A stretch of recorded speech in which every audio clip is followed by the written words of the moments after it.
Damos la bienvenida a la licenciada Gaby Trejo Rodea.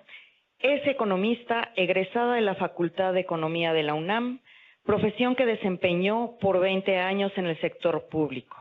Gaby es escritora por vocación, siendo esta última la actividad que actualmente desempeña.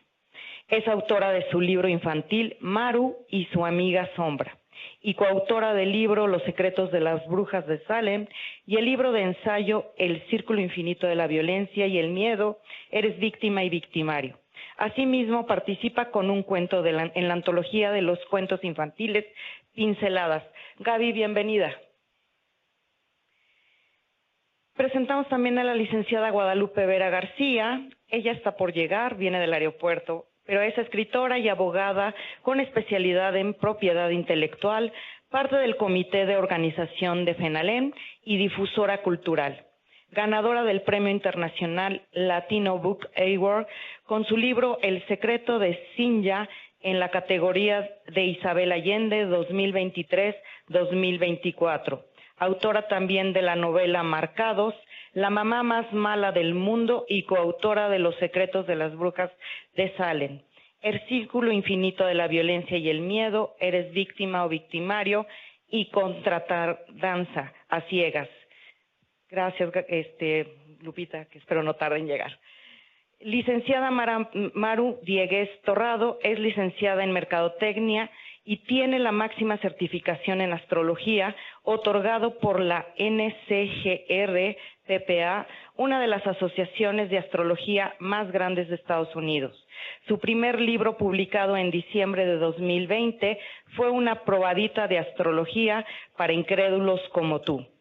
Es coautora de los libros Los secretos de las brujas de Salem, En el círculo infinito de la violencia y el miedo, Eres víctima o victimario y Pinceladas. Bienvenida, Maru.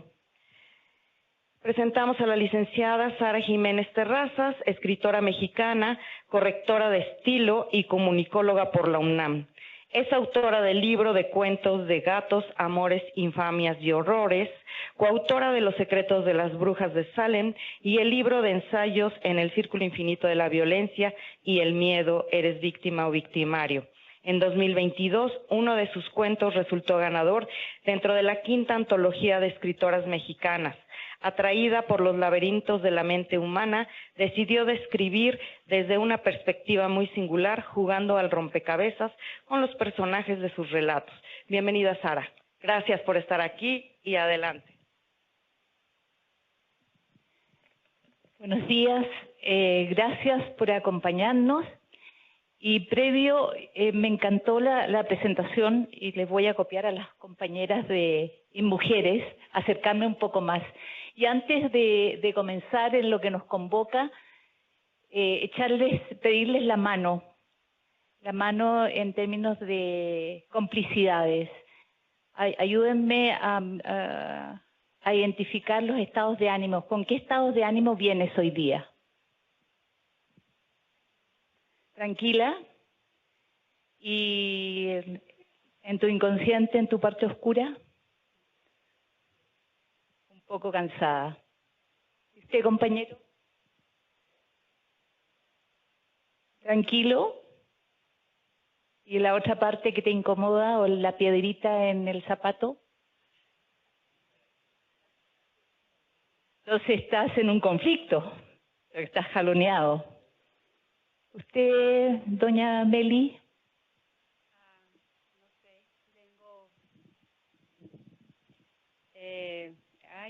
creo que saldrá mi parte oscura.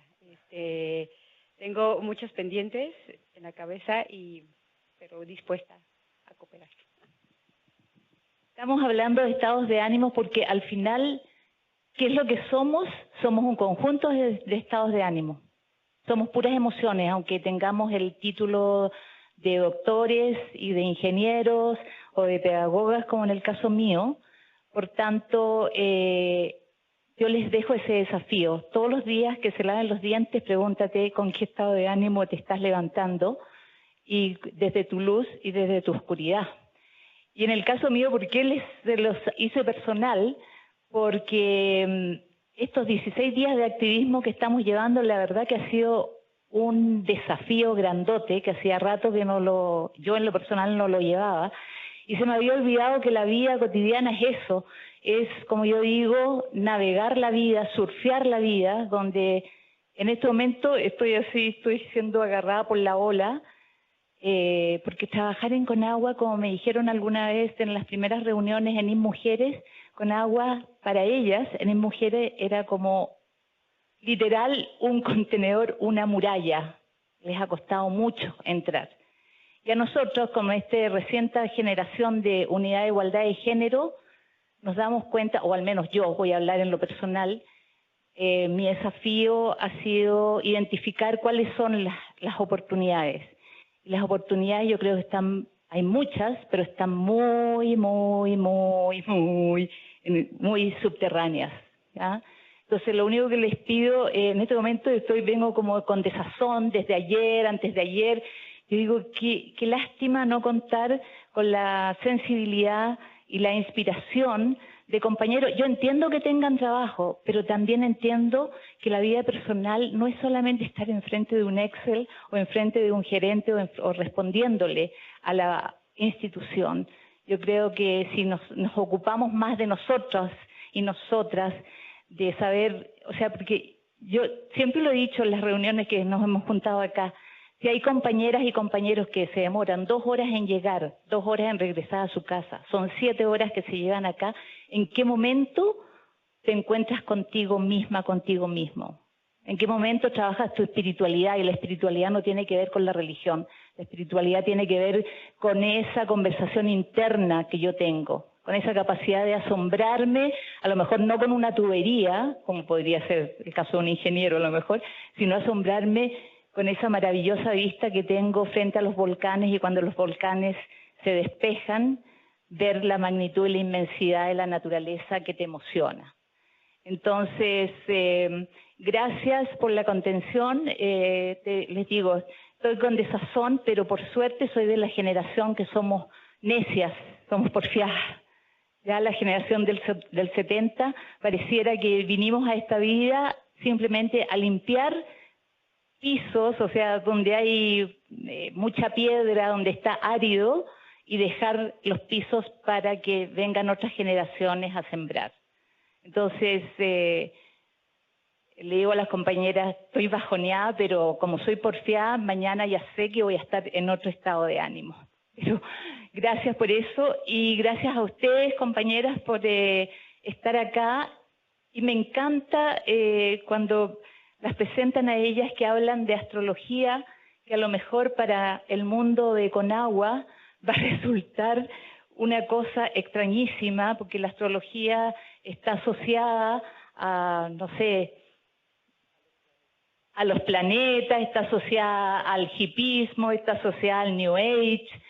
Y me encanta porque yo tengo un taller, porque por cierto aprovecho de hacerle publicidad, lo tenía programado para este jueves, pero lo recorrí para el lunes en la tarde, dado que se me presentó un problema familiar,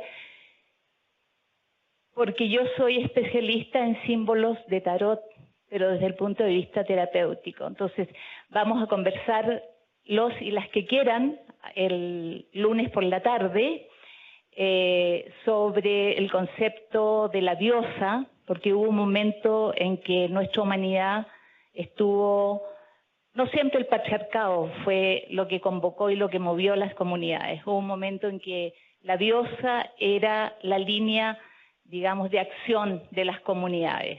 Y de ahí vamos a ir recorriendo los símbolos hasta llegar a los arquetipos desde el punto de vista junguiano, de cómo el tarot habla desde dentro de cada uno de nosotras y nosotros, ¿ya? Entonces, los dejo invitados para eso, y sin más, vamos conversando. ¿Quién va a comenzar para hablarnos sobre el libro que ellas han trabajado, El Círculo Infinito de la Violencia y el Miedo?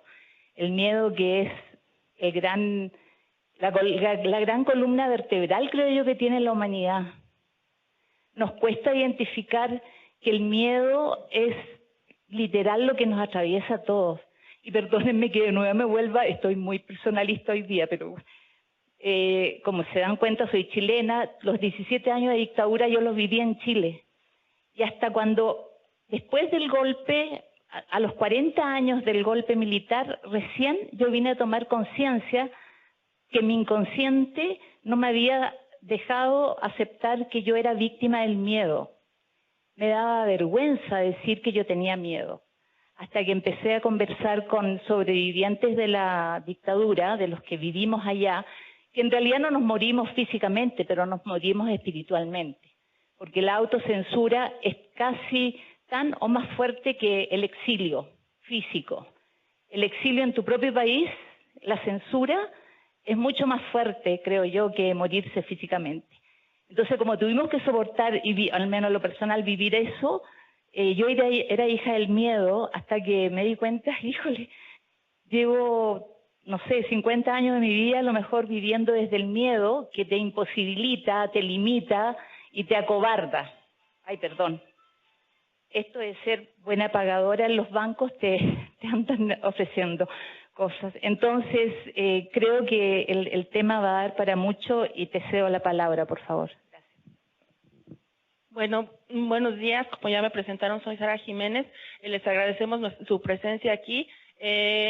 Consideramos como escritoras que hablar sobre la violencia y el miedo es muy importante, sobre todo para hacer conciencia, ¿no? Es muy difícil, desde chicos nos acostumbran a forzarnos a esconder nuestros miedos, ¿no? A ocultarlos, no se hablan la propuesta aquí es que el miedo también puede ser una herramienta de ayuda para nosotros. El miedo no es nuestro enemigo, tal vez si en un momento dado que llega a paralizarnos, tal vez sí, pero ¿quién no ha tenido miedo aquí? ¿Quién puede decir que no ha tenido miedo? Nadie. ¿Alguien quisiera compartirme alguno de sus miedos? Por ejemplo, yo de niña, yo le tenía miedo, mucho miedo a la oscuridad, ¿no? Muchísimo miedo, ahora ya es un miedo que he vencido, pero tengo miedo a la incertidumbre, tengo miedo a la muerte. ¿Alguien más que pudiera compartirme algún tipo de miedo que tenga? Gracias. Exacto, al fracaso, a la mejora, al fallar. ¿Alguien más? Totalmente, ¿verdad? ¿Alguien más? Exacto, al agua, sí, sí, sí. Incluso hay fobias, ¿no? Hay algunas cosas que son fobias que tenemos que alejarnos o que no tenemos la preparación suficiente para enfrentar ese tipo de miedos, ¿no? Bueno, a nivel primitivo teníamos nosotros un programa en la amígdala cerebral que nosotros como seres primitivos reaccionábamos al miedo de 3 formas. Este tipo de 3 formas era, bueno, lo que nuestra propuesta aquí antes de todo es dejarles claro que detrás de cada miedo detrás de cada acto violento consideramos que hay un miedo escondido, un miedo no trabajado y que reaccionamos violentamente de alguna manera para nosotros sentirnos más seguros ante el ataque o ante ese monstruo que vemos como miedo, ¿no?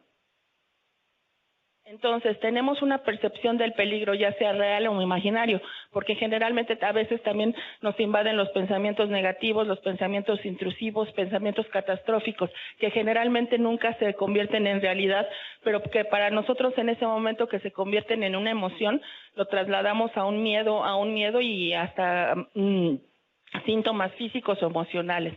Entonces, nuestras respuestas cognitivas son huir, enfrentar el miedo con una reacción violenta o, de plano, como ella nos mencionaba, paralizarnos. Nos paraliza y ya no podemos tomar ninguna decisión. Ese tipo son de las respuestas fisiológicas.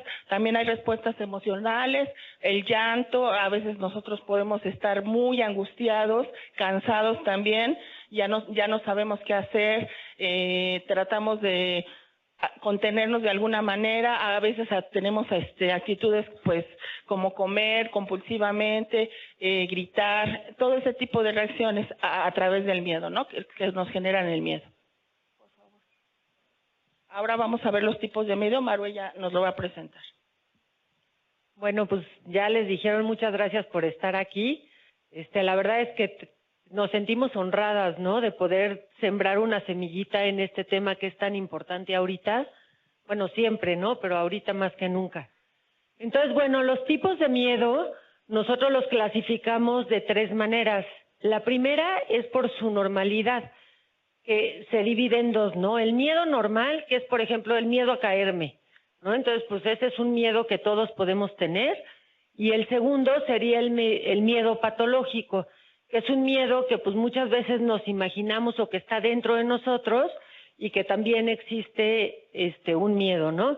El segundo nivel es el nivel de afectación, que tiene 3 vertientes: el miedo físico, el miedo social y el miedo metafísico, ¿no? El físico sería, pues me va a doler, voy a ir al doctor y me va a doler. El miedo social, digo, ahorita qué más les digo, ¿no? Con todo lo que son las redes sociales y todo y sobre todo los chavos, ¿no? Que no me den like, o ese tipo de miedo, ¿no? Que no me acepte mi grupo, que no que yo no pertenezca, etcétera. Y el medio metafísico, que tiene que ver también con un medio que pues muchas veces nosotros nos imaginamos.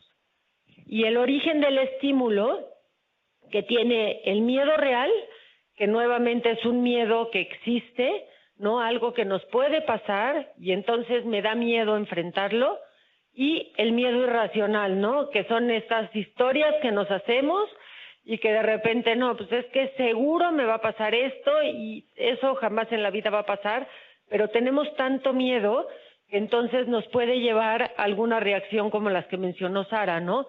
O sea, o nos paralizamos o tenemos un acto violento, etcétera. Y bueno, dentro de los miedos tenemos varios miedos, ¿no? El miedo a la incertidumbre, ¿no? No sé qué va a pasar, que justo lo mencionó también Sara. Al compromiso, ¿no? ¿Cuántas personas no se quedan como estáticas porque, no, espérate, si me comprometo, entonces, después, ¿qué va a pasar, no? Y esto está pasando mucho en los jóvenes. El complejo de Jonás, que es el miedo al éxito, ¿no? O sea, uno es el miedo al fracaso, que también lo tenemos aquí, y el otro es el miedo al éxito. Ya me van a nombrar, no sé, jefe del departamento, pero ¿y si no puedo? ¿No? Entonces es otro tipo de miedo. A ser descubierto, y si me descubren que no soy, no sé, tan buena onda y así, o cualquier tema que podamos tener escondido.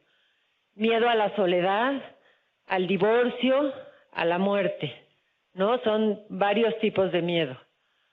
Ahora, así como lo mencionó también Sara, dentro de los miedos hay muchas fobias, ¿no? Entonces les voy a mencionar algunas. Si alguien quiere comentarme si tienen alguna fobia también, pues estaría muy interesante, ¿no? Por ejemplo, la aracnofobia, que son las arañas, la claustrofobia, ¿no? Dijo, no me vaya a quedar encerrado. Alguien mencionó del agua, ¿no? La hidrofobia.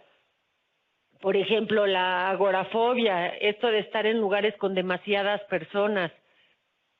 La tanotofobia, que es miedo a la muerte. O sea, hay muchas fobias, ¿no? Que lo que quisimos en este libro es plasmarlas, porque muchas veces las personas piensan que están locas, ¿no? Y es que yo de verdad le tengo miedo a todos los insectos.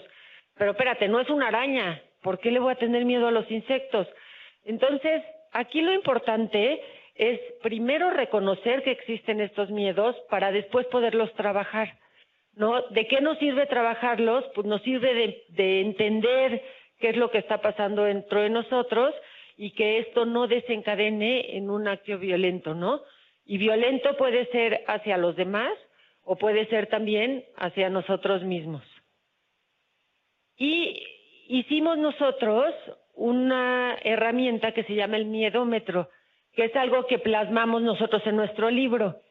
Entonces el miedómetro está dividido en 3 colores, ¿no? Bueno, allá ven 4, acá son 3. Lo primero es un trastorno físico leve, ¿no? Es como la primera etapa. Y ahí lo importante es platicar nuestro miedo con alguien de confianza, que nos pueda ayudar. Entonces sería el miedo a perder, a equivocarse, al dolor, a los animales, a los microbios, las alturas, a quedarse encerrado. Después vamos ya al trastorno social medio, que ahí tenemos que pedir ayuda para restablecer nuestra autoestima y nuestra aceptación, ¿no? Es reconocer que existe este miedo y entonces, oye, ¿qué puedo hacer para poderlo sobrepasar? Y aquí sería caerse, a ser descubierto, al compromiso, a ser rechazado, ¿no?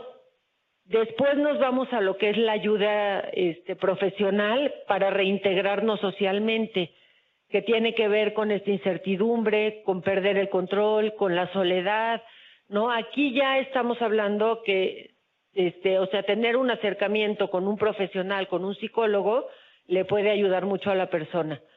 Y en la parte alta del miedómetro, que es el trastorno profundo, que hay que denunciar y pedir ayuda para libertarte porque ya es algo que te está acosando, ¿no? Que es a morir, a lo desconocido, a ser poseído. Ahí te puede, o sea, la gente puede suicidarse, volverse loca. Entonces, dependiendo el tipo de miedo, va subiendo como el tipo de energía. Entonces, es muy importante actuar acorde al miedo que estamos teniendo, ¿no? Y este miedómetro es un poco para ubicar a la gente que está como muy perdida y que sepa que, bueno, siempre pedir ayuda va a ser una herramienta fundamental para cualquier persona.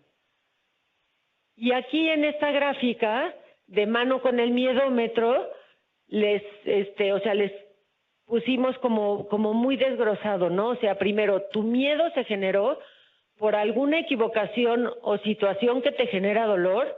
Entonces ahí le decimos, ok, platícalo con algo de confianza. Sin embargo, en esta etapa te permite seguir haciendo tus cosas, ¿no? La segunda etapa es por alguna fobia, miedo, etcétera. Entonces aquí hay que resolver esas fobias, ¿no? Y aquí te permite ser funcional, porque hay gente que de repente ni siquiera sale de su casa porque no vaya casi a perder a pisar la rayita, ¿no? O sea, todos estos TOCs también que existen. El tercero es por ser rechazado socialmente o sentirte fracasado. Entonces ahí necesitamos ayuda para que la persona se reconozca y pueda, subir su autoestima. Entonces aquí es, bueno, puedes estar tranquilo. La siguiente sería por sentirte perdido o sentir que estás perdiendo el control de tu vida, ¿no? Entonces ahí muchas veces ya tiene alguna afectación en el sueño y la gente no puede dormir. Después, por algún suceso que te quitó la tranquilidad, que aquí ya tenemos que denunciar, ¿no? Porque si algo te está quitando tu tranquilidad, ya estamos hablando a lo mejor de un acoso, etcétera, y ahí muchas veces es cuando te paralizas, ¿no? Entonces hay que ver si te puedes seguir moviendo. Luego, porque te sientas acorralado y no veas la salida, ¿no? Y ahí muchas veces la gente empieza a tener pensamientos muy catastróficos y piensa que no hay manera de salir, ¿no? De enfrentar eso que le está pasando. Y la última es porque sientes que no existe solución. Y ahí es muy importante denunciar y sobre todo pedir ayuda profesional, porque ahí es cuando la gente pues puede pensar en el suicidio y puede pensar en otras cosas que, bueno, es muy importante pedir ayuda. Dime. Sí, me hace sentido y me lleva a... Bueno, yo me pregunto y me respondo, ¿no? No qué hacer, porque ya lo encontré cómo hacer, pero siento que la enfermedad del momento, después de 2 años de pandemia, donde pareciera que se decantó toda la oscuridad de los seres humanos, yo le preguntaría a las y los que están acá, ¿quién ha tenido ataques de pánico? 1,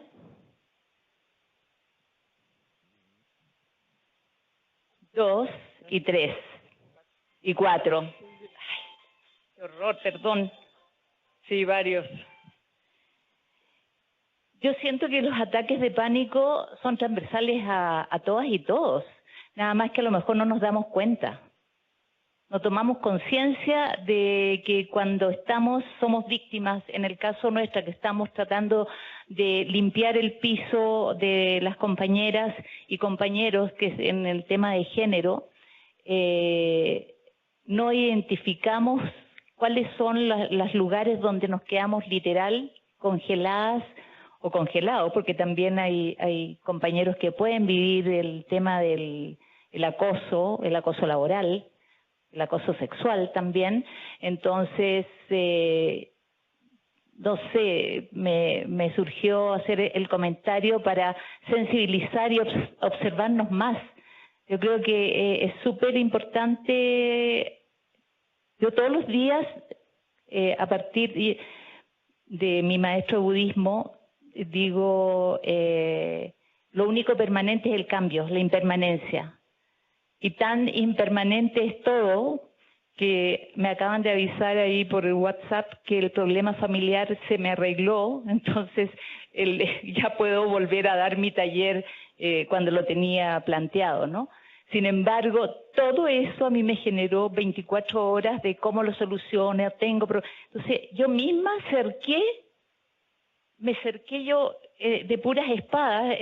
En el tarot las espadas es la mente lógica, ¿no? Y la cabeza es tu propia prisión que finalmente te limita y te genera el estado de miedo. Entonces, el 8 de espadas es un personaje que está rodeado de sus propios problemas e inconsciente porque está con la vista tapada. Entonces, el tema del miedo para mí es un tema muy sugerente, es un personaje literario que está ahí tácitamente, o sea, está, pero no nos damos cuenta, como dice mi maestro budismo, tienes que darte cuenta que te das cuenta, y eso es el tan simple que el vivir el aquí y el ahora. Ese es el darte cuenta que te das cuenta, el estar consciente de cada momento y observar cómo responde tu cuerpo, básicamente. Perdón. No, Sí. y también digo, sobre esto, es importante entender qué es lo que está pasando dentro de nosotros, porque de verdad que, digo, ahorita le voy a pasar el micrófono a Sara, pero de aquí se desencadena toda la violencia, ¿no? O sea, cuando tú le respondes a una persona que llegan y luego te le pones a la defensiva, eso generalmente es porque tenemos un miedo. O sea, miedo a que no nos reconozcan, a que el otro sea mejor, a que nosotros nos quedemos estancados, ¿no? Tenemos muchas veces, pues digo, se oye muy feo, pero complejos o temas que cada quien tiene que trabajar para que entonces podamos sembrar de alguna manera un granito de arena en nuestra sociedad, en nuestra familia, ¿no? En nuestro entorno. Entonces, si quiere, le pasamos el micrófono a Sara para seguir con el tema de violencia.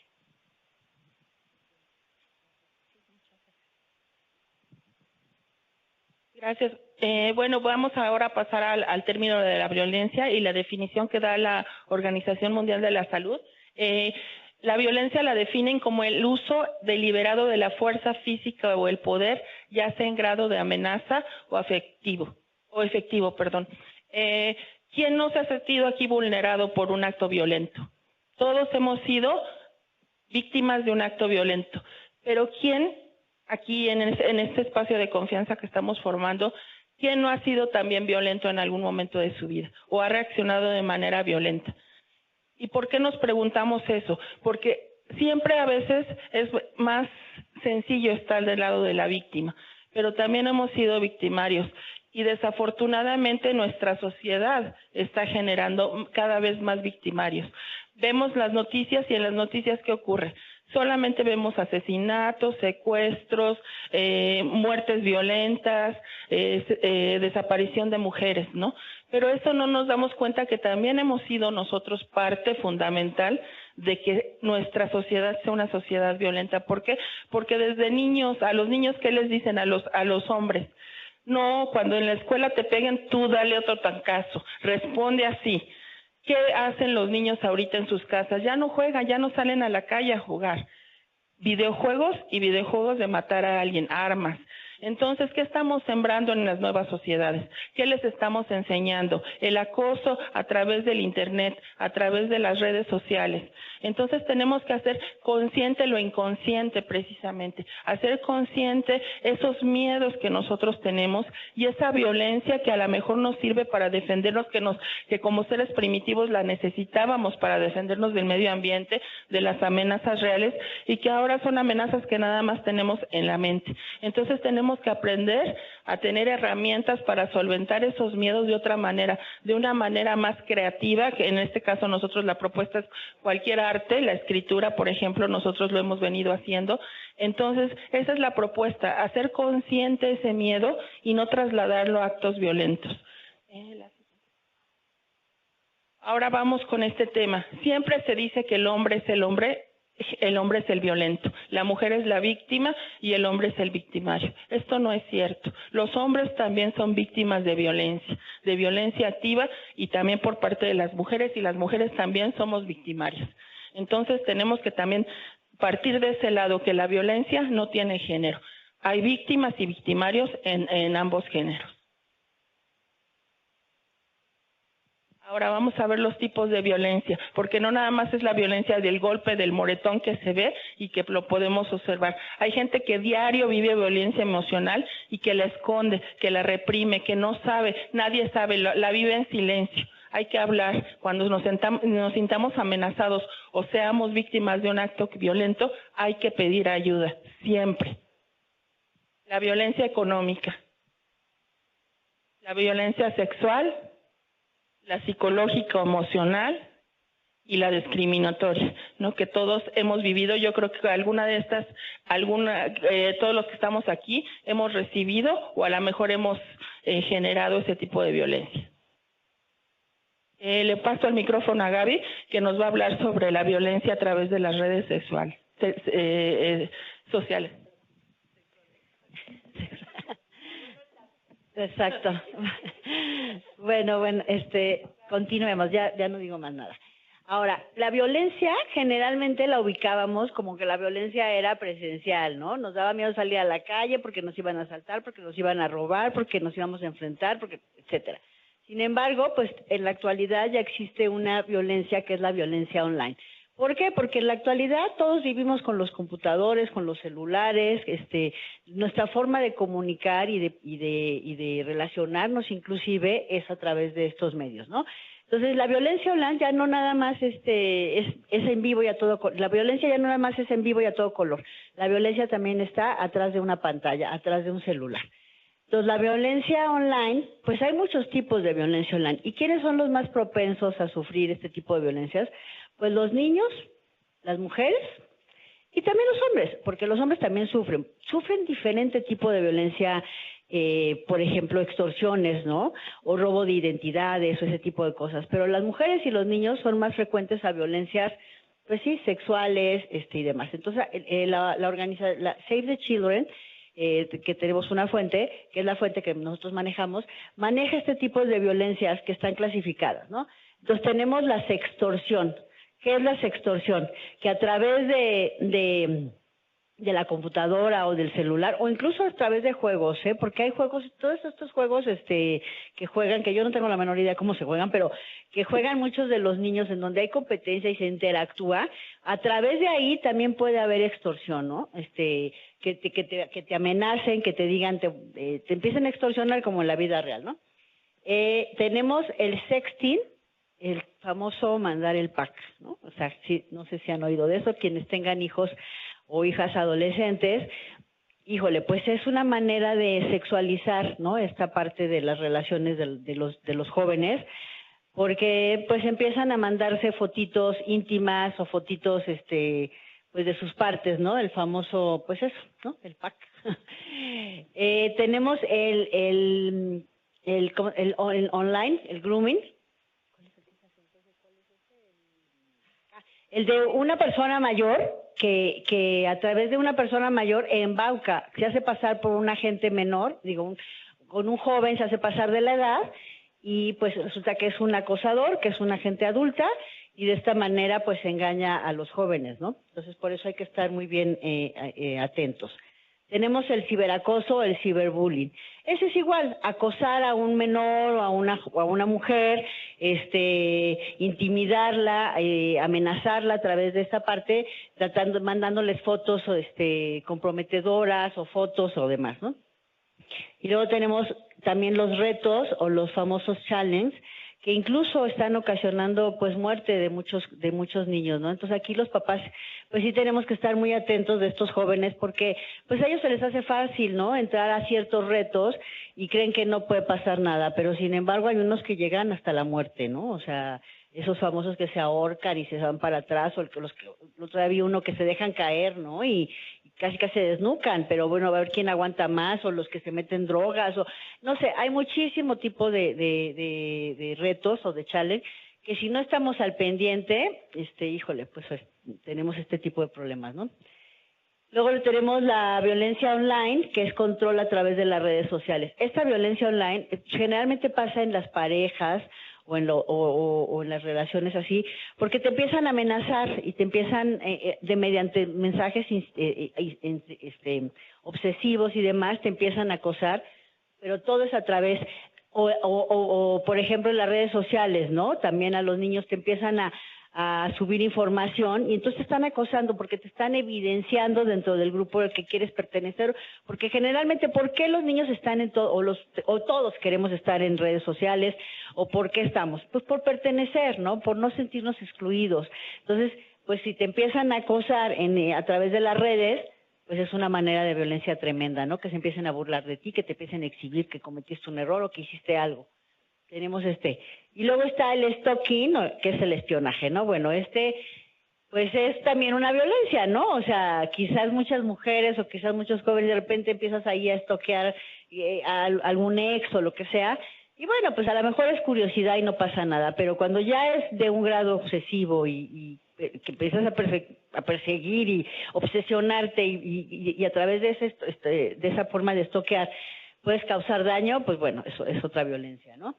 Luego tenemos el happy slapping, que es mandar un video de agresión. Era por ejemplo, el de una que empezó en Inglaterra y era, ay, una cachetada feliz, ¿no? O sea, ay, te das una cachetada, ay, te das una cachetada. Y empezó a subirse como jueguitos, a mandarse videos, y cada vez eran golpes, ¿no? Entonces cada vez más golpes, pero bueno, es otro tipo de violencia aparentemente inofensivo de que, mira, estamos jugando y pues no, esto va subiendo de nivel y esto es una violencia. La exposición voluntaria, a material violento, ¿no? Involuntaria. Esta, por ejemplo, es que los jóvenes, por ejemplo, en estos jueguitos y en este tipo de cosas, de repente aparecen involuntariamente, ¿no? Imágenes sexuales o imágenes violentas. Este es otro tipo de violencia, ¿no? Que se está cometiendo desgraciadamente, que como yo les decía, la violencia ya no nada más es afuera, ¿no? En la vida real, también aquí, sin querer estás navegando y pum, vale, te aparece un video de algo violento, ¿no? O de una agresión. Y eso es muy común, por ejemplo, bueno, no muy común, pero sucede en este tipo de juegos que los niños les empiezan a meter este tipo de videitos, de violentos, ¿no? Entonces esa es otra violencia. Y luego tenemos el chatting o sobreexposición a los menores. Híjole, ¿quién no tiene un hijo, tiene al sobrinito, tiene no sé qué, y entonces subes a las redes la foto del niño, del bebé? Ay, bueno, desnudito lo vamos a poner. Bueno, sepan que subir una foto de un niño desnudo es un delito, es un delito, pero mucha gente lo hace, ¿no? Porque dice, ay, qué bonito, ¿no? Pero es una forma de agredir porque pues un menor no tiene, no puede parar esto, ¿no? Entonces nosotros estamos cometiendo este tipo de violencias al subir fotos de nuestros menores. Bueno, yo he visto, me acuerdo que hace pipí, ¿no? O sea, ese tipo de cosas hay que erradicarlas porque el bebito ya, no sé qué. Ese tipo no se pueden hacer, no se pueden subir, entonces no lo hagamos y pues eso es una violencia, ¿no? También.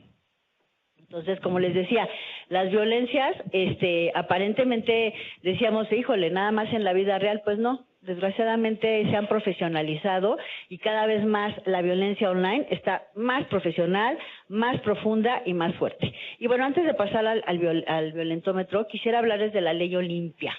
¿Alguien ha oído de la ley Olimpia? ¿Sí? Qué bueno. ¿Quién más? ¿Muchos también? ¿Algunos otros no la conocen? Bueno, les voy a platicar un poquito para los que bueno, me da gusto que muchos, afortunadamente ya se da más a conocer. Pero a veces muchísima gente no la conoce, ¿no? ¿Por qué? Porque o no lee, o no la ve, o no le llega, o no se ha involucrado, etcétera.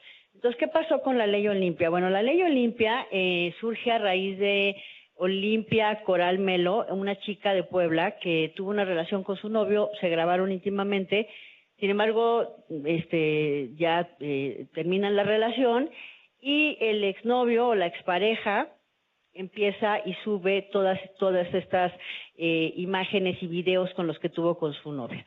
Al grado de que esta chica vivía en una comunidad en Puebla, de Puebla, pues fue discriminada, señalada, bueno, vivía encerrada casi, ¿no? O sea, no quería salir porque era señalada, acosada y demás.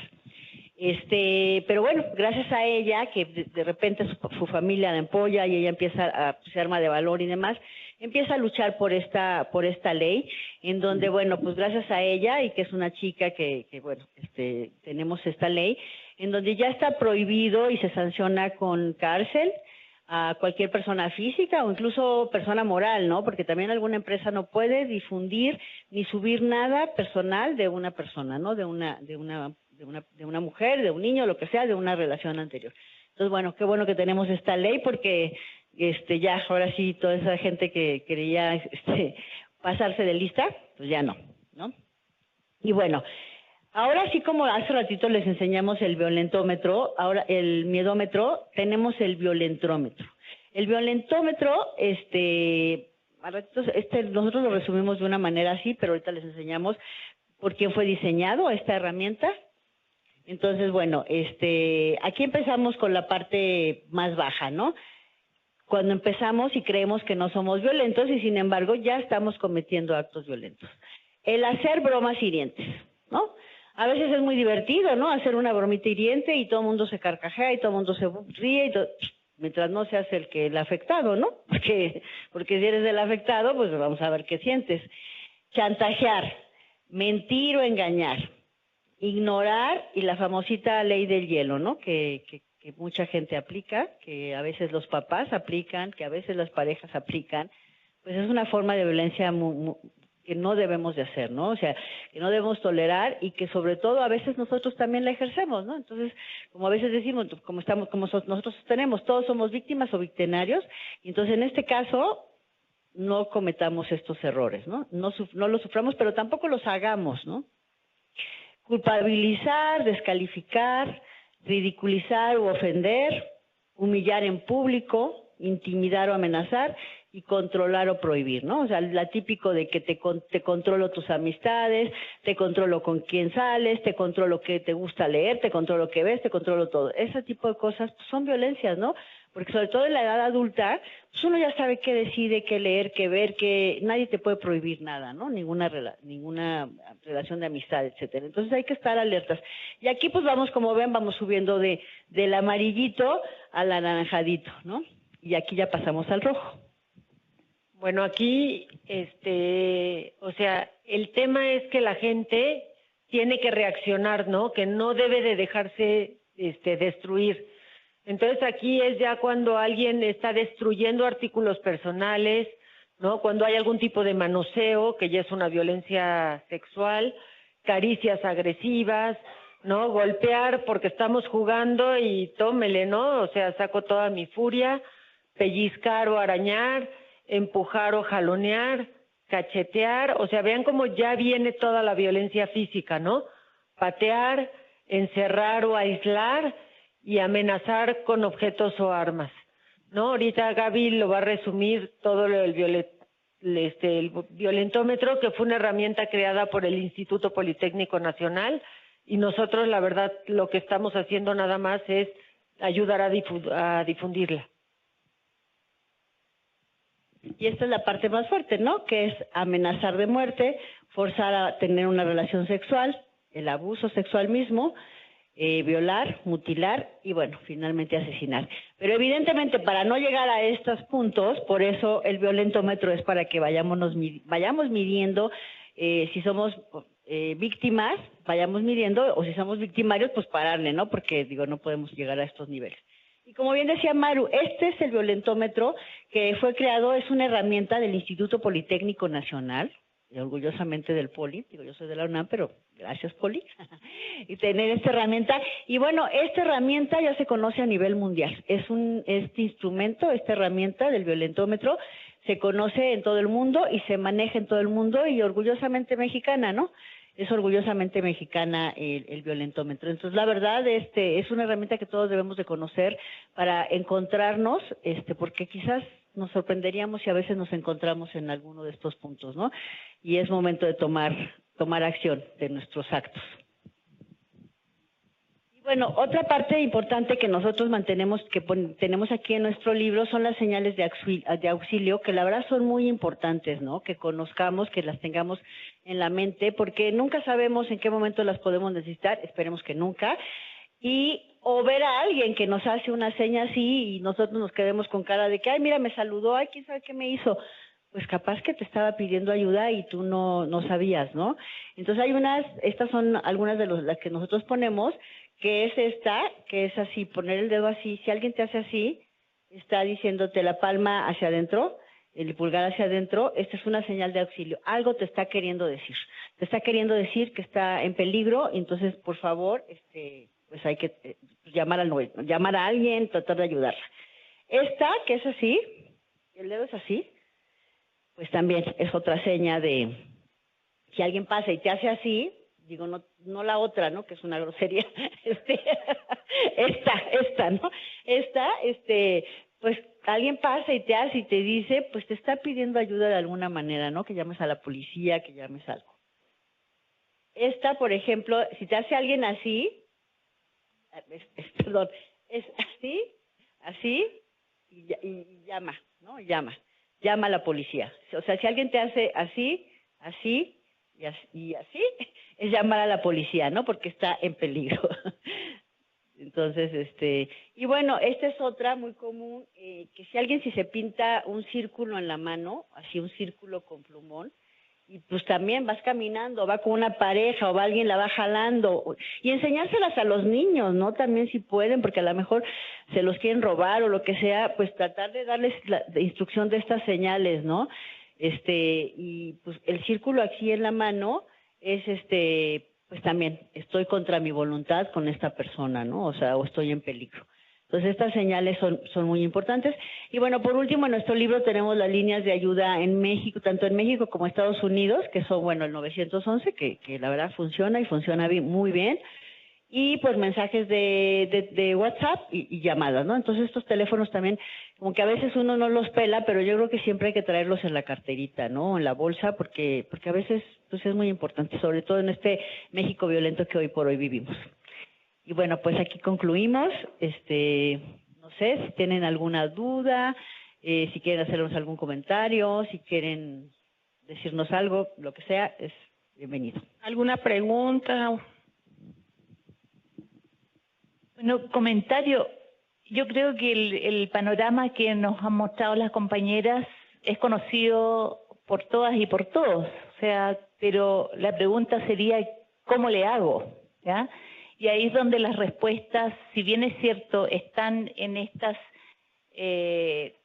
líneas de apoyo, en estas vamos a tener que hacer unos sticks, o como esas cositas que se pegan, las pegatinas con este tema y distribuirlo entre las compañeras, porque es un código que hasta ahora no está tan popularizado, no está tan de conocimiento público, ¿ya? Entonces, el cómo le hago, si bien es cierto, estoy hablando desde la primera persona, yo.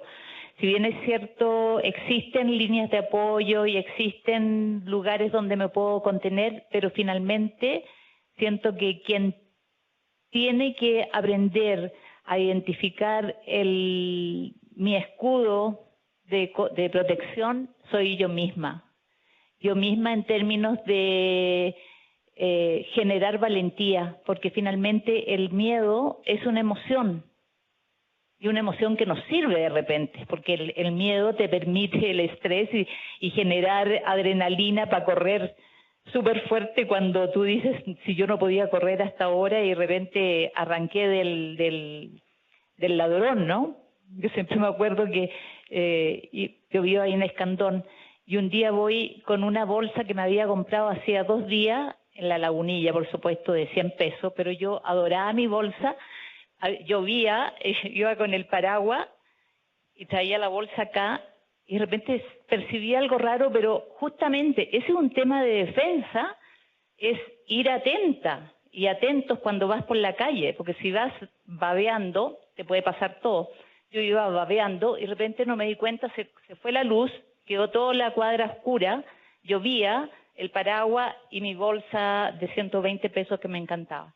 Y de repente siento un golpe tremendo en el hombro y un personaje, un hombre joven, que se cuelga de la bolsa y me jala, porque como sirvió de freno mi codo, caigo así, y ahí en esos décimas de segundo dije, híjole, me están asaltando, me quieren quitar la bolsa. Pero como me gustaba tanto mi bolsa, de la entraña, de la panza, me salió empezar a maldecir, pero en chileno, al muchacho. Entonces, con todas las malas palabras chilenas y como soy profesora de formación, puedo hablar muy fuerte cuando puedo hablar fuerte. Yo creo que eso lo hizo reaccionar al tipo, pero fue tremendo porque el tipo se resbaló, como estaba mojado el pavimento, se resbaló, cae, yo iba cayendo con él y mientras tanto, ¿puedo decir las palabras malas o no? ¿Ya? Hijo de tu madre, conche tu madre, weón, ¿qué te pasa? Grito pelado así, ¿qué te pasa, weón? Culiao, todas las cosas horribles. Y yo creo que eso, el tipo, no, y entonces yo iba cayendo con la rodilla acá y veo que vienen 2 tipos, pero así gigantes, corriendo, que le gritan, corre, pendejo, corre. Y dije, no, aquí ya valí, porque ya estaba a otro nivel, me podrían haber dado una patada y termino con la ceja rota, ¿no? Pero finalmente fui consciente de esas décimas de segundo que estaba viviendo en peligro y yo tenía que generar algo que se llama valentía. Entonces, si no estamos conscientes de que el miedo es natural en nuestro ser, en nuestro self, como en el caso mío, viví 30 años avergonzada de ser miedosa, en circunstancias que todos somos miedosas y miedosos. Lo que tenemos que generar es la valentía, la fortaleza, por lo menos para sacar, aunque sea en otro lenguaje, un grito para detener al agresor o la agresora, ¿ya? Entonces, por ese lado, yo creo, no sé, preguntas. Yo justo iba a preguntar, estos símbolos de la mano con el dedito o el puñito con el dedo oculto, con el pulgar oculto o el círculo dibujado, o sea, ¿en qué medios se han difundido o solo es en el libro o en algunas pláticas? Porque me parece que mientras no se universalice, no sé si la palabra exista, pues finalmente son símbolos que se quedan aquí, ¿no? O sea, son pocos, pues. O sea, ¿cuáles son las formas de difusión? ¿Cómo se ha hecho? Pues mira, desgraciadamente bien lo dices, no hay mucha difusión de este tipo de símbolos. O sea, la realidad es que ahora con esta parte del 25 de noviembre que se celebra la no violencia, pues de alguna manera se han difundido, pero falta. Entonces sí está aquí en el libro, pero pues no se encuentran de todo, ¿no? Desgraciadamente sí falta difusión. Por eso hay que hacer como la red, ¿no? O sea, la red de que vaya surgiendo más, pero no está difundido desgraciadamente, ¿verdad? Perdón por la tardanza. Hola, soy Guadalupe Vera, orgullosamente colaboradora y aquí con estas amigas. Una disculpa por la tardanza, pero bueno, ahorita seguimos con otro curso que voy a estar más enfocado. Pero bueno, muy orgullosa de estar aquí hablando de la violencia con ustedes. Y efectivamente, como decía Gaby, es que empezaron a hacerse señales entre grupos, sobre todo en trata. Como en trata era un grupo muy cerrado, fue la única salida que encontraron entre ellos para poderse avisar. Entonces, las primeras receptoras de este mensaje de ayuda fueron las mismas mujeres.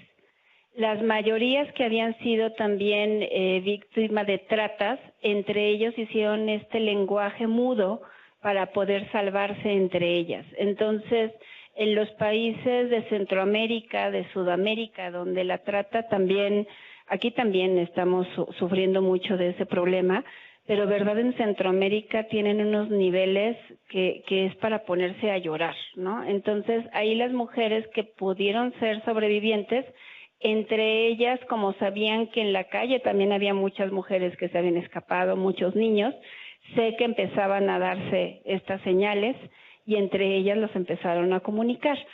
Todavía también, no sé si ustedes hayan ido últimamente a Las Vegas, y van al baño, no sé si han visto los mensajes, que sí te espanta. Bueno, estos lugares de trata que saben que hay mucho rapto, secuestro, te dicen en el aeropuerto, te vas al baño, cierras la puerta y hay mensajes en varios idiomas y te dicen, si estás siendo víctima de trata, no salgas de aquí.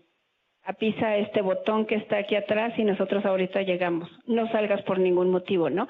Entonces se están tratando de ayudar, pero no han sido tampoco como muy exacto, bueno, sí eficaces, pero también yo creo que lo hacen con la intención de si una mujer va al baño, al menos que sea secreto para que pueda tener ahí el servicio de ayuda, porque también los botones están en lugares estratégicos que a simple vista no los ves, esperando que la mujer entre con hacer del baño, ¿no? Ahí encuentra los mensajes y entonces pueda pisar los botones e inmediatamente la vayan a rescatar. Si todo el mundo también lo supiera, pues no las dejarían ni siquiera ir al baño. Entonces, creo que es problemático. Estas señales, donde más se han difundido, son en las redes sociales, donde ahora con la pandemia, yo creo que hemos visto todas en TikTok o en Instagram los mensajes que se han hecho muy, sobre todo ¿no? Que las amigas se están comunicando entre ellas. Hay una muy famosa que le está pidiendo una receta, ¿no? A la amiga, no, pero dime bien cómo hago la receta porque quiero. Y en una le hace esto y la amiga se le prende el foco y es como pueden llegar ahí a salvarla. También hubo hace poco de una maestra aquí en México que también hizo la seña que estaba dando clases en línea y también la pudieron rescatar. Pero ahora sí que son señas entre nosotros que hemos podido desarrollar para podernos ayudar. Es por eso que no han sido, yo creo que también tan eficaces y como decían, bueno, una vez en la PGR cuando tomé un curso nos dijeron, a ver, el 98% de las mujeres latinas ya son violentadas, ¿no? Desde antes de nacer. ¿Por qué? Porque te dicen, ay, es niña, uy, no va a llevar el apellido de la familia, uy, no va a ser el primogénito niño, ¿no? Entonces de ahí un poquito de violencia.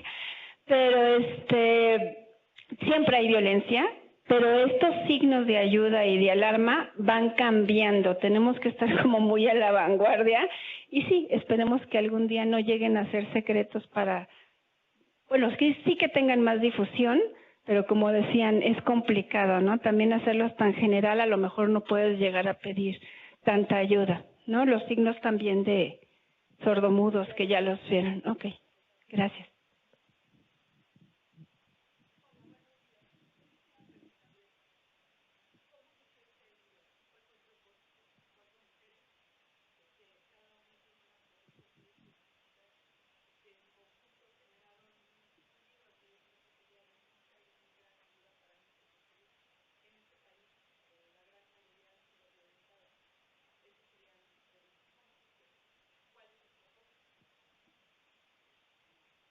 Miren, llegué tarde y ahora resulta que me prestan el... ¿Ya ven cómo son lindas? Miren, les platico.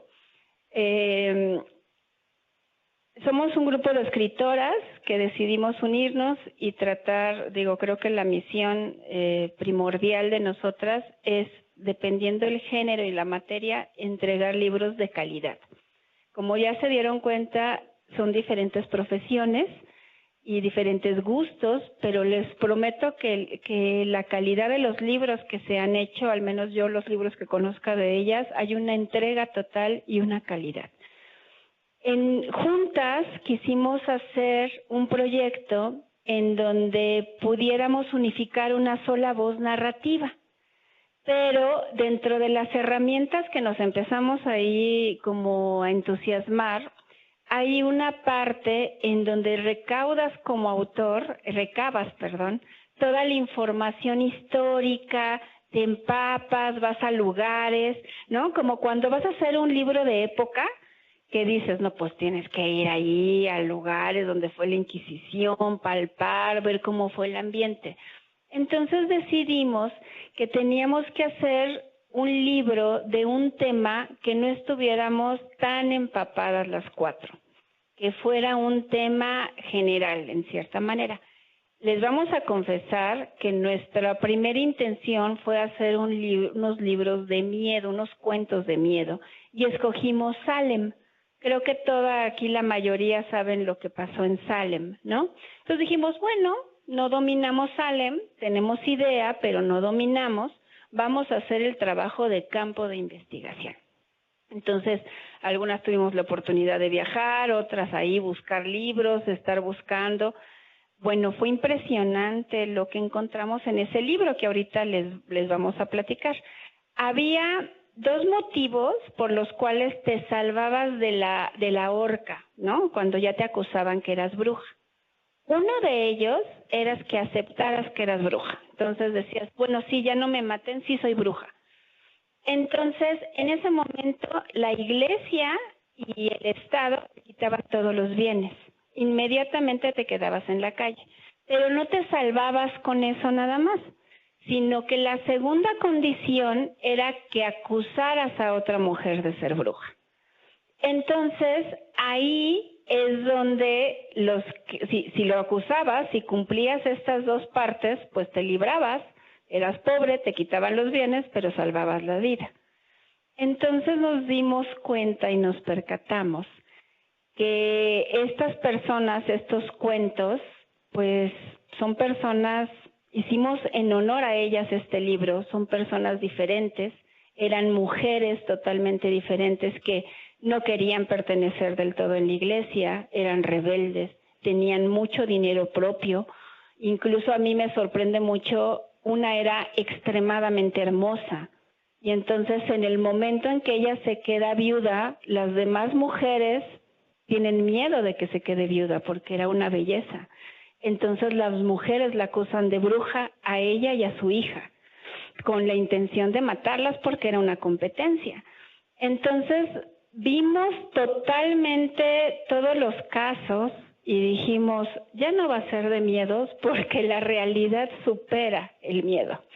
Entonces hicimos unos cuentos novelados de estos famosos que tuvieron la valentía de decir, ni soy bruja, ni voy a acusar a nadie más. Conmigo se acaba esta tontería. Entonces, realmente las personas que tuvieron el valor de decirlo y de salvar a las demás mujeres de su comunidad, pues en honor a ellas es ese libro. Pero nos dimos cuenta que la violencia que les estamos hablando de 1692 sigue ahorita, ¿no? Las redes sociales son las nuevas hogueras, las nuevas horcas. Y nosotros, la única manera de parar la violencia o el círculo de la violencia es hacernos conscientes de que sí, hemos sido víctimas todos, pero también somos victimarios. Entonces, solamente una persona consciente que no quiere repetir lo que mis compañeras ya les explicaron con el violentómetro, que identifican que vienen de una familia violenta, porque esa es la verdad. La mayoría de nosotros nacemos en una célula enferma que es la familia, que no es porque sea mala, sino que vamos repitiendo patrones, ¿no? Entonces, hasta que nosotros tenemos la valentía y decimos, aquí paro, aquí me hago consciente de que no voy a repetir el patrón de generación en generación, ni lo voy a hacer con el que viene. Hasta ese momento es cuando realmente estamos hablando de romper el círculo. Entonces, esa es la razón. El libro de Salem nos movió mucho, porque si tú lo lees, parece que es un libro atemporal. O sea, nosotros sabemos que esto fue en 1692. sin embargo, encaja perfectamente en lo que todavía nos hacemos como seres humanos, en contra de lo diferente. Y por eso quisimos hacer este manual con otras escritoras, todas profesionistas. Llevó un trabajo, es un idioma muy coloquial, es un idioma, la intención de este libro, de verdad, es que nos hagamos consciente y podamos evitar repetir lo que nos hicieron y lo que hemos estado haciendo de manera ciega. Y bueno, esa es la razón. No sé si se me faltó algo más.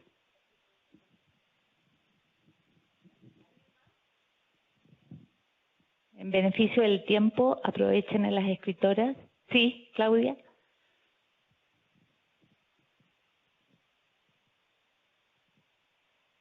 Hola, buenos días. A mí me quedo pensando en tres conceptos que me vinieron ahorita a la mente, ¿no? La cuestión, una de la violencia, cuál es la diferencia con la agresión y cuál es la diferencia con el enojo. Porque muchas veces, por ejemplo, este último concepto, por ejemplo, para las mujeres es muy castigado, ¿no? Una mujer que se enoja es una mujer fea, es una mujer que no está cumpliendo con la expectativa, con el estereotipo. Entonces, creo que sería interesante, igual que nos pudieran ahí compartir como cuáles son las diferencias, porque muchas veces derivado de nuestra propia condición de víctima, actuamos a partir de esto, ¿no? Y entonces no es violencia.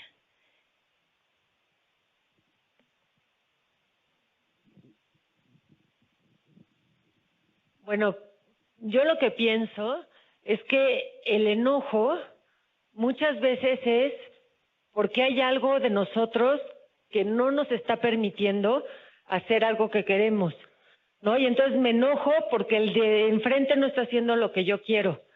Y es una agresión contra nosotros mismos generalmente, ¿no? O sea, creo que todos estamos en nuestro derecho de enojarnos, pero lo importante es que ese enojo nos mueva a hacer algo más.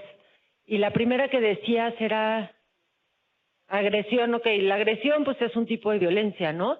En el momento en que nosotros estamos agrediendo a alguien es porque pues hay algo que tenemos que trabajar con nosotros, porque digo, ya tener una reacción violenta pues ya o sea, es porque hay algo que no estamos resolviendo. Entonces, sí, claro. También yo quisiera sumar a esto que la emoción, cualquier emoción no la podemos calificar de buena o mala. Por algo está ocurriendo y por algo está surgiendo dentro de nosotros. Entonces el enojo es parte de esa emoción, es una emoción y no la podemos catalogar como buena o mala. Simplemente nos está queriendo decir algo, nos está avisando, es una herramienta. El enojo es una herramienta que te está diciendo, a lo mejor muévete porque donde estás no estás bien. O tienes que hacer algo, actúa, ¿no? Entonces es como el llorar, es una emoción que tu cuerpo te está diciendo, tienes que moverte, tienes que hacer algo, tienes que reaccionar. Agresión sí, como dice Maru, creo que es parte de una expresión de la violencia, es la parte de la expresión de la violencia, pero esa parte que tú tocas, tal vez también nosotros nos tenemos que defender, ¿no? Y a veces sale ese monstruo porque ya finalmente el monstruo está gritando, pero eso quiere decir que no actuamos a tiempo, que dejamos llegar la situación al límite, que por eso estamos nosotros proponiendo en este manual, que es como un manual de herramientas para que tú no llegues a la expresión de la violencia máxima, sino que antes sepas pedir ayuda, sepas detectar que estás siendo violentado y no llegues tú también a hacer entonces lo que estamos tratando de evitar, romper ese círculo, ¿no? No llegar a esa expresión violenta, sino antes, actuar antes de que llegues a explotar, ¿no? ¿Alguien más?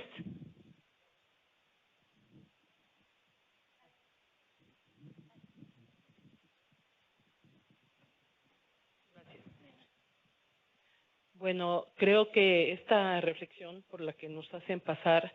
Parece que no se te escucha. Ah, pero póntelo cerquita. ¿Ah, sí?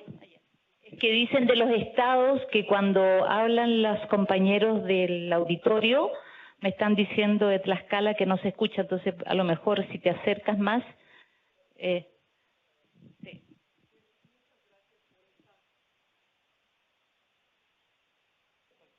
Bueno, pues muchas gracias por esta reflexión, porque tú empezaste, Esther, con el planteamiento de las emociones, con qué emociones veníamos hoy en esta parte clara y en esta parte oscura, ¿no? Yo decía, vengo con gusto, pero también con preocupación. Tengo un perro que está hospitalizado y que lo van a operar en un rato, entonces pues es así como que muy contrastante. Pero bueno, pues las emociones son humanas, ¿no? Y en esa parte ver toda esta exposición pasada por el miedo y luego por el violentómetro, pues te hacen reflexionar de esa parte humana, cómo la atendemos todas y todos, hombres y mujeres, pero ya cuando pasa por esta perspectiva de género o por esta categoría de género, ahí vemos cómo está sumada toda la cuestión de la construcción social, histórica, que empieza con este punto de partida de su libro, ¿no? Las brujas de Salem. Y entonces, sumado a esta parte cultural, a esta parte estereotipada, a esta parte de roles, hacen que en un momento dado esta violencia se exacerbe, pase por todos esos colores del violentómetro, y que yo creo que a la luz, por cierto, el violentómetro fue surgido de la Unidad de Igualdad de Género del Instituto Politécnico Nacional, ¿no? Que creo que han sido mecanismos muy interesantes, muy importantes al interior de las dependencias públicas, en términos de avanzar en cuanto a servidoras y servidores públicos, de darnos cuenta de ese tipo de actitudes que tenemos, de estar conscientes de este tipo de acciones que cometemos para, en consecuencia, sí manejar nuestras emociones, que no es fácil, ¿no? No es fácil, a veces somos muy viscerales, a veces muy frontales, confrontativos, y que en ese sentido podemos ser esa victimaria o victimaria que se señalaba. Entonces, verlo desde ese inicio de las emociones, pasando por toda esta perspectiva histórica, social y cultural, pues yo creo que nos deben llevar a la reflexión de avanzar en el marco de una forma de generar acciones, de compartirlas, de fomentarlas, de difundirlas, de una cultura institucional libre de violencia, en que la cultura institucional se construye día a día en términos de que las acciones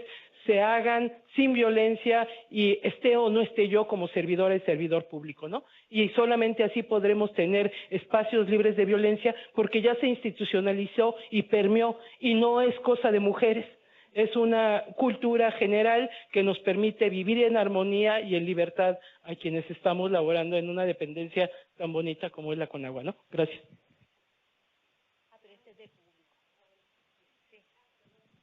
Se me olvidó, ahorita que me comentó y que me hiciste el favor de comentar de los estereotipos, hablando institucionalmente, estereotipo igual a violencia, es lo que nosotros hemos aprendido, cualquier tipo de estereotipo. Claro, pues es judío, ¿no? Qué codo, claro, pues es mujer, la faldita, no, cualquier tipo de estereotipo ya estamos siendo violentos. Entonces, ahí, cuando nosotros, creo que cuando estamos trabajando en una institución, cometemos muchos juicios de valor, que es lo que nosotros les comentábamos, que vienen de toda la vida desde Salem. Pero para que sea más fácil identificar cuando estamos siendo nosotros victimarios, es estereotipo igual a violencia, ¿no? Otra cosa que quería comentar que nos dimos cuenta y hablamos con alguna psicóloga, el enojo, el enojo a veces pensamos que es nuestro enemigo y no, es igual que el miedo, más amigo que enemigo. ¿Por qué es bueno que nos dé el enojo? Cuando estamos enojados, casi siempre en manera interpersonal, ¿no? Hablo de persona en persona, si estamos enojados es porque no sabemos poner límites.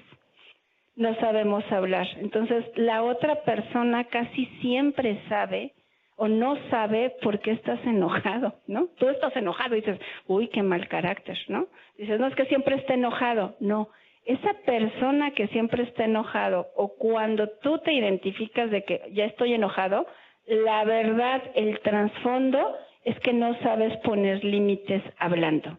Entonces, así como tip, cada vez que sintamos enojo es la, ¿cómo se dice, Sara? Introspección. ¿En qué no estoy hablando y en qué no estoy poniendo límites, no? A lo mejor, por ejemplo, yo les decía, viene mi suegra todos los días, quiere bañar a mis hijos, ¿no? Y ya me enoja porque es algo que yo lo quiero hacer. Entonces me enojo y soy la amarga. No, La verdad es que no es que yo sea enojona, no es que yo sea loca, es que no sé poner límites y decir, hoy no, o esto lo quiero hacer yo, esto es parte y esta no se va a hacer diario, ¿no? Esa es la manera y creo que, bueno, era importante señalarlo. Y la otra, ya se me fue, pero ahorita sí me acuerdo. Bueno, los 3 lineamientos que son como que para que nos demos cuenta si estamos siendo violentos o no. Muchas gracias. Sí, definitivamente, como digo yo, el darse cuenta que me doy cuenta es como el resumen. Pero desde mi vida de maestra, en definitiva, si tú no lo practicas a diario y a cada rato, no va a servir de nada. Aquí podemos traer miles de conversatorios y si tú estuviste acá porque tuviste la comilla instrucción de bajar y te entró por acá y te salió por allá y después no seguiste reflexionando, habemos cumplido con la cuota de compañeros y compañeras de Conagua que vienen al auditorio. Este es un tema absolutamente, es un compromiso con una misma y con uno mismo.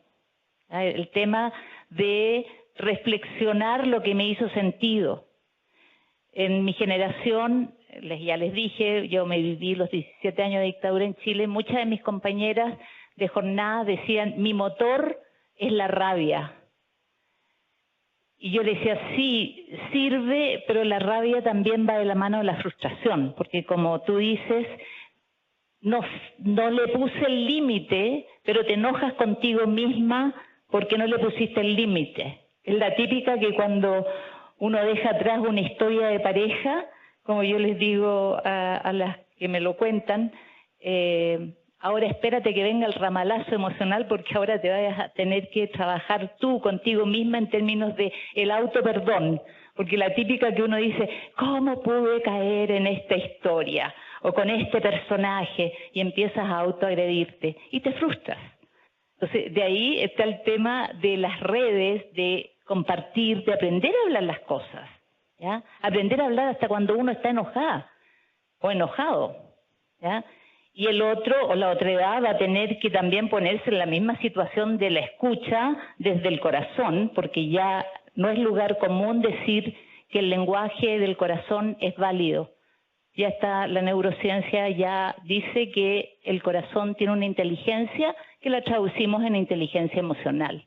Pero todo eso exige autocompromiso y de nuevo, aunque parezca lugar común, quererse muy bien uno misma y darte el valor agregado que todas y todos tenemos, hasta los compañeros también. Los hombres tienen que aprender a amarse bien y no tratar de, con el golpe en la mesa, imponer su verdad. Porque habitualmente el violento, el hombre violento, es porque se siente superado de repente por un código que no entiende, no maneja el abecedario, ni la compañera tampoco maneja el abecedario. Entonces llegamos finalmente al típico tema de la incomunicación.